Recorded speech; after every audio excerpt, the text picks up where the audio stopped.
Assalamualaikum warahmatullahi wabarakatuh. Kali ini Bu Ica mau sedikit memberikan materi terkait dengan ujian pas kalian besok. Dan di dalam kisi-kisi salah satu grammar yang dikeluarkan adalah tentang conditional sentence atau if clause. Jadi kita akan bahas sedikit di sini ya. Conditional sentence itu adalah kalimat pengandaian atau bisa juga disebut sebagai if clause. Kenapa if clause? Karena di dalam kalimat tersebut menggunakan if. Maka nama lain dari conditional sentence adalah if clause. Jenisnya ada 3. Ada future possibility, ada present unreality, dan yang terakhir adalah past unreality. Kita bahas satu-satu ya. Yang pertama itu future possibility. Jadi nama conditional sentence tipe 1, 2, 3 itu diambil dari faktanya. Jadi yang pertama itu faktanya adalah future possibility, di mana kemungkinan yang akan terjadi di masa yang akan datang. Ini rumusnya. Jadi menggunakan simple future, di mana menggunakan will diikuti oleh verb one kalau kalimat verbal, atau diikuti be kalau kalimat nominal. Kemudian diikuti oleh if yang digandengi sama simple present menggunakan verb one, atau kalau kalimat nominal menggunakan to be, is, am, atau are. Jadi ini nanti posisinya yang di dalam kurung ini bisa kita balik-balik ya. Asalkan if itu tetap gabung sama simple present. Ini rumusnya. Jadi menggunakan will digandengi sama if verb one. Nah, untuk faktanya karena dia future possibility menunjukkan kemungkinan, maka nanti faktanya juga harus mengandung kata-kata yang bermakna mungkin. Jadi kalian bisa pilih salah satu di antara perhaps, maybe, possibly, probably, and it's possible that. Jadi kalian bisa pilih salah satu untuk menunjukkan fakta di conditional sentence tipe yang pertama.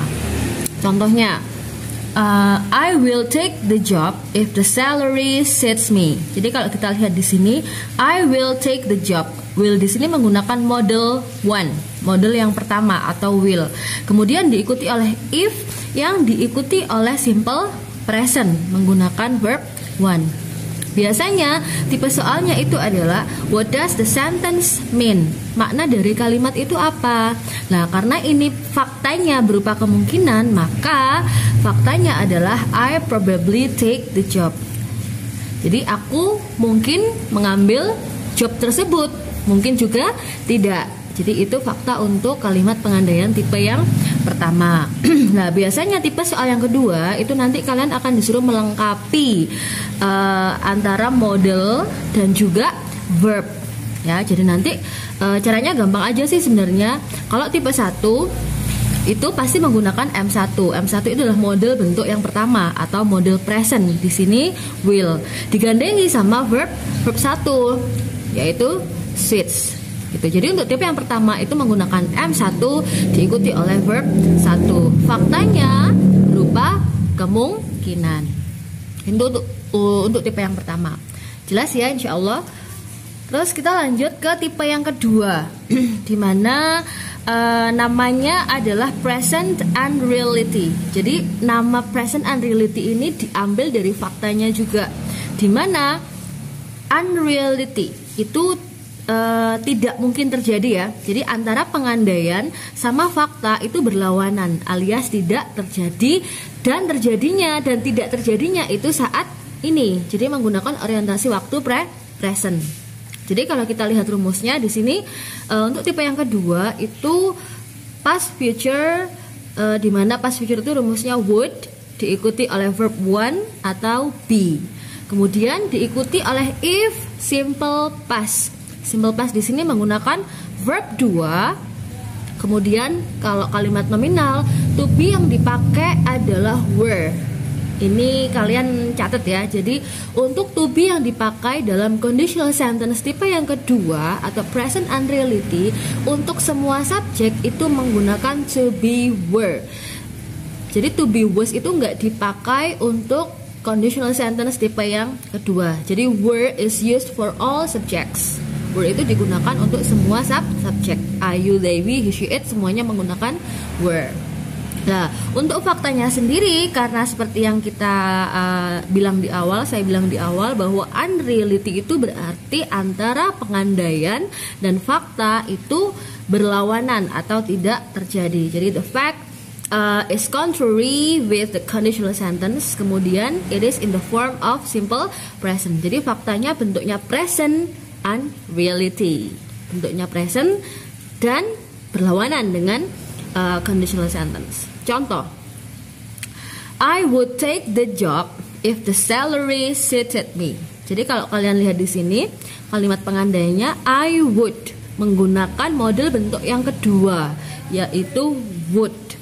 I would take the job if the salary suited me. Suited di sini adalah verb 2.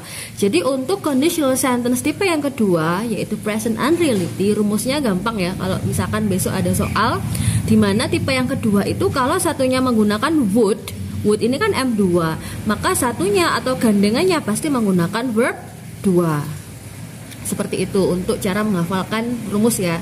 Jadi sesuai dengan tipenya masing-masing. Terus contoh soalnya, what does the sentence mean? Kalimat di atas itu artinya apa? I would take the job if the salary suited me. What does the sentence mean?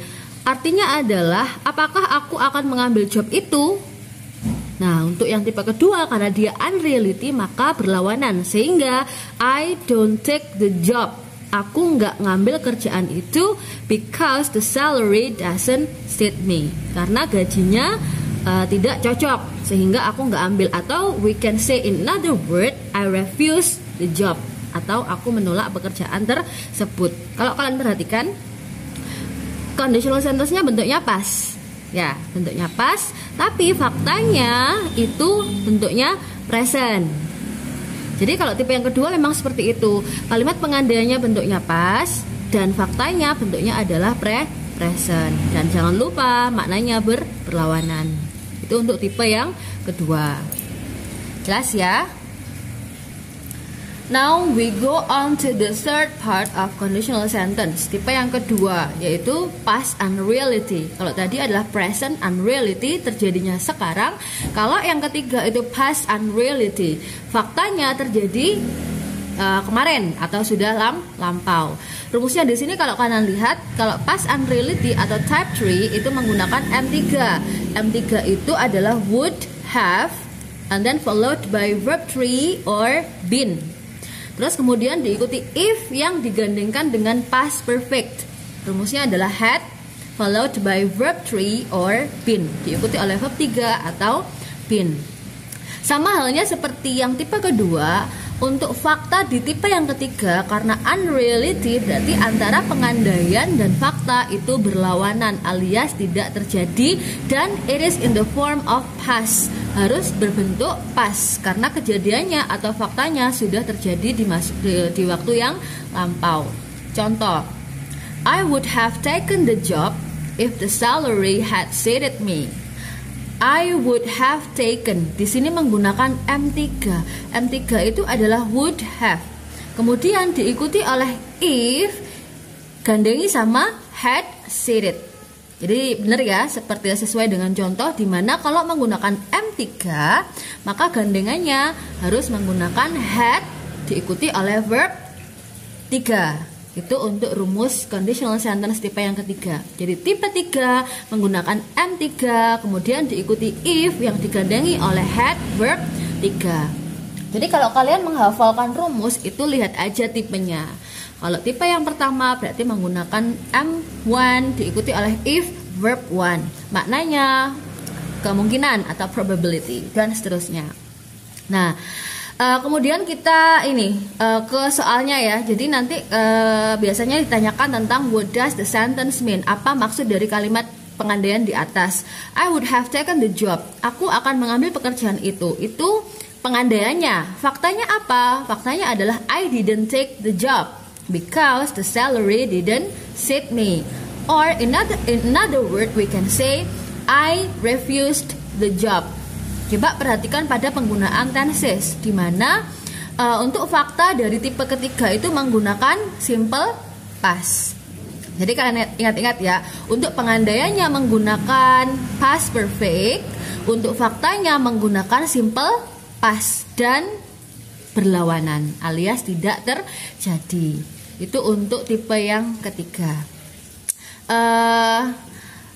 Kesimpulannya atau rumus untuk cara kalian lebih mudah memahami itu semua, di sini Bu Ica udah buat table. Di sini ada conditional sentence type 1, type 2, and type 3. Nah, ini kan rumusnya. Untuk rumusnya kalian bisa sesuaikan dengan tipenya. Tipe 1 menggunakan M1 diikuti oleh if, verb 1. Faktanya berupa probability, perhaps, maybe, possibly, etc.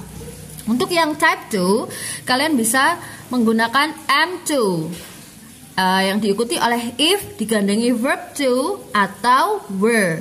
Ingat, hanya ada satu to be past yang digunakan dalam conditional sentence, yaitu were. Was tidak berlaku dalam pola kalimat ini. Faktanya apa? Faktanya adalah present dan tidak terjadi. Jadi kalian kalau untuk menyimpulkan atau fakta dari conditional sentence tipe yang kedua, pastikan kalimatnya bentuknya present. Untuk tipe ketiga, rumusnya adalah M3 atau model 3 diikuti oleh if, had, verb 3 atau been. Nah, ini kan past perfect ya. Nah, faktanya itu nanti tidak terjadi alias berlawanan dengan conditional sentence dan harus berbentuk past. Jadi ini aja sih untuk materi conditional sentence. Ini ya note-nya di mana M1 itu pakai will, M2 pakai would, M3 pakai would have. Untuk rumusnya nanti kalian bisa menyesuaikan dengan tipenya, tipe 1, 2, atau 3. Untuk faktanya seperti yang sesuai Bu Ica udah jelaskan sebelumnya. Itu aja sih untuk tipe soal dari conditional sentence. Paling enggak kalian yang pasti ditanyakan tentang fakta ya. Fakta dari kalimat conditional sentence itu apa.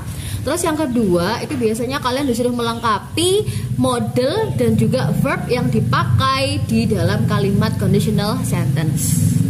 Bisa dipahami ya anak-anak? Semoga video singkat ini bisa bermanfaat buat kalian belajar di rumah untuk persiapan pas besok. Selamat belajar!